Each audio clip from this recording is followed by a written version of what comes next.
Hello, and welcome to another episode of Behind the Tweet. This one is hot off the presses from this morning. I'll go ahead and read it to you now. 5-year-old. The tooth fairy didn't come last night. Me. She was probably tired from work and fell asleep early. 5. But she works at night. Me. Maybe there was something good on Netflix. Okay, so confession time. I am the worst tooth fairy on the planet. Like, under my guidance, the tooth fairy shows up maybe 50% of the time, if you're lucky. You know what, though? Those teeth are hard to keep track of. First of all, I've got 4 kids, and they lose teeth all the time. Like, they're like sharks. Like, one tooth comes in, then another tooth pushes it out, and it just keeps going. And kids have, like 40, 50 teeth in their mouth? They're like, okay, that's got to be too many. It's a lot. There's a lot of teeth. The one thing I did right is I ignored inflation. I'm pretty sure when I was a kid, I was getting 25 cents or 50 cents a tooth. My kids today are still getting 25 or 50 cents a tooth.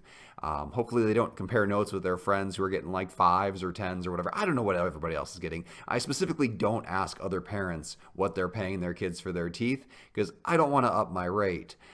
This is not a competition. I mean, it is a competition, but only if you ask somebody. So I'm just gonna go radio silence on there. But yeah, I guess it really doesn't matter because I never remember to pay my kids anyway. They have like these little plastic treasure boxes, and they'll put them under their pillows.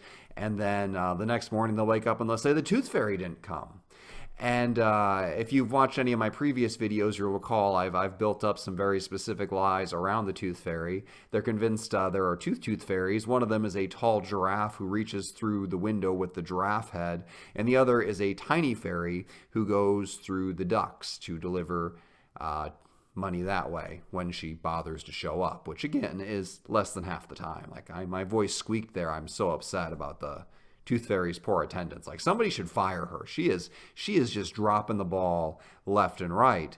My kids also start losing their teeth very early, so I've got to keep track like right from the start. Like they start losing them at like 4 years old, because again, they're part shark and those teeth just keep coming. I'm pretty sure I was 5 or 6 when I was losing my teeth. My 5-year-old now, Lucy, basically has no teeth left. I don't know how she eats food, so she's trying to bankrupt me 1 quarter at a time. And last night she lost a tooth and she put it under her pillow. And this morning she woke up and was completely dismayed because the tooth fairy once again did not come.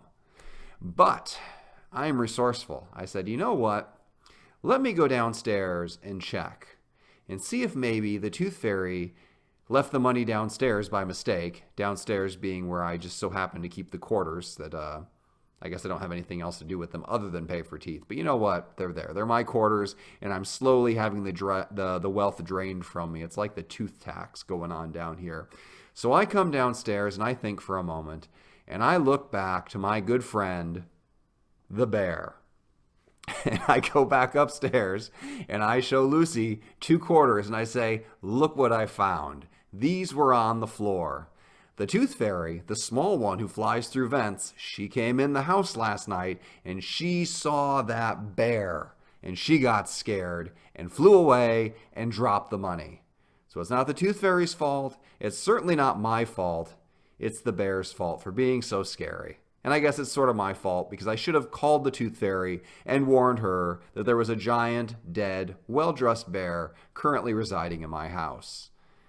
Well, this caused a lot of discussion among all 4 of my kids, and they have decided now the next time one of them loses a tooth, I need to remember to cover the bear with a sheet. It's going to be like a ghost bear or something down here. So that's going to be my job now. Not only do I have to remember to give my kids money, I have to remember to hide the bear from the tooth fairy. At some point, my lies are going to catch up with me and just make my life impossibly hard to maintain. But for right now, it's sort of entertaining and it gets me out of trouble in the moment, and that's all I really want. So if you take just one parenting lesson away from today, get a bear. It is a great excuse for so many different situations when you fall short as a parent. I mean, if you can't blame a dead bear for your problems, what are you even doing with your life? Like, what are you going to do? Take personal responsibility? That's ridiculous. Don't do it. Get a bear. All right, well, this has been another episode of Behind the Tweet. Please hit that subscribe button. I am trying to put out one of these videos every day. They are all terrible, but they just keep coming, which is what YouTube is all about.